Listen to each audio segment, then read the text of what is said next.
Ah, moussaillon, bienvenue à bord. J'allais partir sans vous, savez-vous?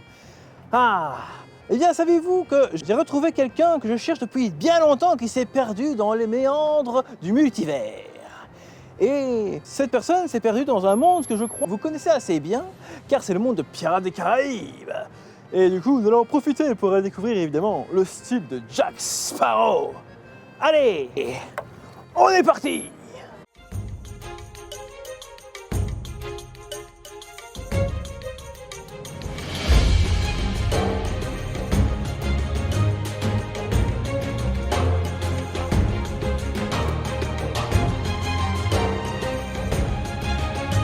Jack Sparrow est un personnage assez intéressant, car en effet, sa vie est très mystérieuse. Quand on regarde les films, il est difficile de savoir vraiment ce qui lui est arrivé durant toutes ses aventures.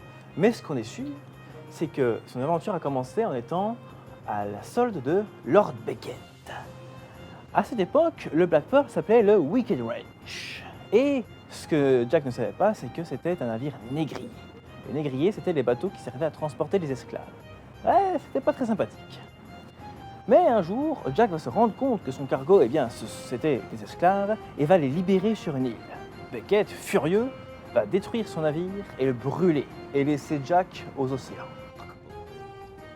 The last I saw of that ship, she was on fire, a blackened hulk sinking beneath the waves.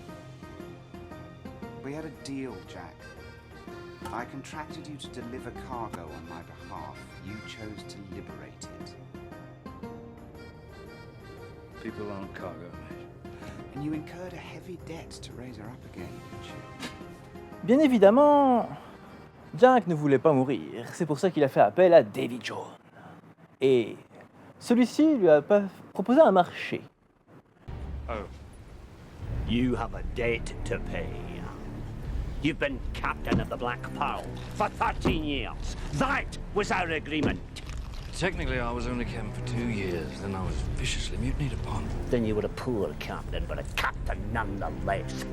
Have you not introduced yourself all these years as Captain Jack Sparrow? Le marché était tant que Jack pouvait garder son navire pendant 13 ans, mais ensuite il devait servir Davy Jones pendant 100 ans. Évidemment, Jack a totalement accepté et Davy Jones a ramené le Black Pearl et Jack l'a appelé du coup le Black Pearl en référence du coup au fait que le bateau était complètement carbonisé. Évidemment, durant toutes ces années, Jack a fait moult aventures, découvert pas mal de pays, pas mal de choses, des trésors, mais jusqu'au fameux trésor des Aztèques, où son second Barbossa a décidé que ça va être pour moi ce bateau. Et à partir de là, eh bien, Jack va faire en sorte évidemment de récupérer son navire, mais il va se faire quelques amis au passage. Et grâce à ses amis Elizabeth et Will, surtout Will d'ailleurs, qui va d'ailleurs trahir plusieurs fois, mais ça bon, c'est un truc de pirate, il va pouvoir récupérer son Black Pearl et vaincre Davy Jones une bonne fois pour toutes. Mais bien sûr, durant toutes ces aventures, notre très cher Jack a utilisé des arts martiaux, enfin surtout son escrime et son sabre, pour pouvoir venir à bout de ses adversaires. Certes, Jack n'est pas le meilleur escrimeur, mais il a quelque chose qu'il manque à beaucoup, c'est-à-dire de l'imagination. Car oui, pour savoir se battre comme il faut aussi avoir de l'imagination. Car si on reste trop dans les règles, eh bien il arrive évidemment l'histoire avec Jack et Will, où Jack arrive à battre Will, simplement grâce au mât qui le prend dans la figure.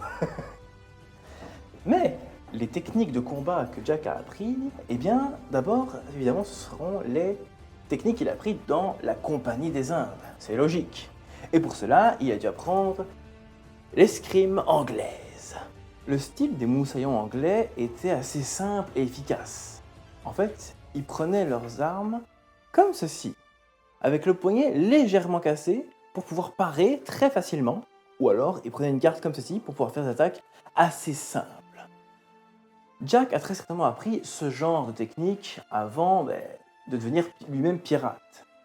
Mais au fur et à mesure de ses aventures, il a très certainement fait ce qu'on appelle voler des techniques dans d'autres arts martiaux. des techniques certainement de Chine, car comme on le sait, il a déjà été à Singapour, ou alors d'Amérique du Sud, voire même des Espagnols aussi, car on peut le voir faire de temps en temps de jolis petits coups d'estoc comme s'il avait une rapière. Par contre, là où on peut vraiment presque être sûr que Jack a été, c'est en effet en Chine, comme je l'ai dit. Et c'est là qu'il a aussi sûrement tiré quelque chose, ou en tout cas que les créateurs du film ont été chercher quelque chose.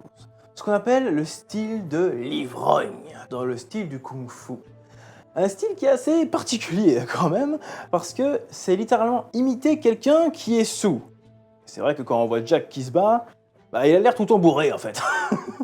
Et c'est un style qui fait que même quand on a un sabre, au lieu de se tenir droit comme un anglais ou comme un espagnol, on va avoir une démarche un peu plus désinvolte comme ceci.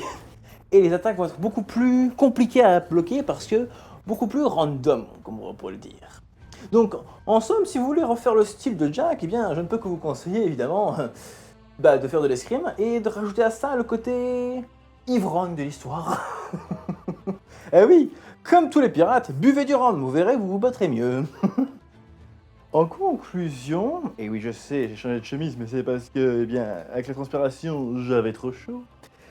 Le style de Jack est un style particulièrement sympathique, littéralement. On prend toujours plaisir à le regarder se battre, parce que c'est amusant, et en même temps, il a l'air d'avoir pas mal d'idées différentes. Hein. Quand on le voit faire toutes ces cabrioles, là, c'est très amusant. Et pour pratiquer son style, eh bien, comme je l'ai dit, il faut mixer vraiment un truc entre l'ordre et le chaos. Bah oui, l'ordre étant l'escrime anglaise, hein, et Dieu sait si les Anglais à l'époque étaient hyper rigides. Et bien évidemment, eh bien, le chaos que peut offrir le style de l'ivrogne, qui est, comme je l'ai dit, un style assez particulier. Apprendre le style de l'ivrogne, c'est un peu compliqué. Si vous trouvez un club de kung-fu près de chez vous, il y a des chances, un peu peut-être, que les gens connaissent ce style. Maintenant, regardez certains films de Jackie Chan, croyez-moi, vous allez très vite apprendre le style. D'ailleurs, dans son film Le Grand Maître, The Grand Master, eh bien, on peut voir des techniques et littéralement, les katas, hein, comme on va le dire, de cet art martial. Et bien, pour l'escrime, je crois qu'il y a assez de clubs d'escrime un peu partout dans le monde. Mais si vous voudriez apprendre vraiment un truc beaucoup plus proche de ce qu'on voit dans Pirates des Caraïbes, je devrais plutôt vous conseiller d'aller dans les AMHE. Comme je l'ai déjà expliqué, les AMHE, ce sont les arts martiaux historiques européens. Des arts martiaux qui viennent directement de chez nous. Eh oui, comme quoi il n'y a pas qu'en Asie qu'il y a des arts martiaux. Les AMHE du coup permettent d'apprendre des arts martiaux qui datent autant de l'Antiquité, carrément, jusqu'au combat à la baïonnette pendant la Première Guerre mondiale. Donc c'est dire l'étendue des arts martiaux qu'on peut retrouver dans cet héritage. Et donc dedans, évidemment, il y a l'escrime maritime, ou simplement l'escrime avec un sabre ou une rapière ou quoi. Et pour être plus précis dans les AMHE, je vous conseillerais donc d'aller essayer ce qu'on appelle un cutlass. Oui, un cutlass. C'est un genre de gros sabre d'abordage que la plupart des pirates de l'époque avaient en fait, et qui est un sabre en fait multifonction. Littéralement, vous pouvez l'utiliser pour couper votre jambon, pour couper une corde, ou alors pour vous battre, parce que c'est pas très grand, maximum ça en général, mais extrêmement dur. Oui. Après, certains pirates, comme moi, surtout les capitaines, avaient des armes un poil plus précieuses, comme ceci. Ceci est ce qu'on pourrait appeler une Claymore. Ah ouais, oui, je sais, Claymore, ça peut aussi désigner ce genre d'arme. Mais le fait est que cette arme et cette arme-là, viennent tous les deux de l'Écosse. Mais disons que utiliser ce genre d'arme, qu'on appelle aussi un sabre à panier, ça fait un petit panier, c'est la même manière que d'utiliser un cutlass. Donc en somme, si vous apprenez le style au cutlass, vous pourrez vous battre littéralement comme un pirate de l'époque. Car Eh bien, comme Jack, la plupart des pirates étaient d'anciens marins de la marine anglaise, espagnole, française et tous les autres, qui du coup avaient forcément des bases en escrime. Comme je l'ai dit, les capitaines ont certainement un peu plus de bases, non seulement par leur expérience, mais aussi parce que beaucoup de capitaines pirates étaient d'anciens corsaires à la solde des royaumes et des empires. Ah, on me dit dans mon oreille qu'on arrive bientôt. Ah ça tombe bien. Ah, je vais enfin pouvoir retrouver la personne que je cherche depuis tout ce temps. Vous vous demandez sûrement qui est-ce que j'ai bien pu aller chercher dans cet univers. Eh bien, comme l'a dit un célèbre pirate, notre très cher capitaine Jack Sparrow, eh bien, No treasure of silver and gold, mate. j'ai été chercher mon trésor, voyez-vous.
Un bateau, c'est ça, vous savez.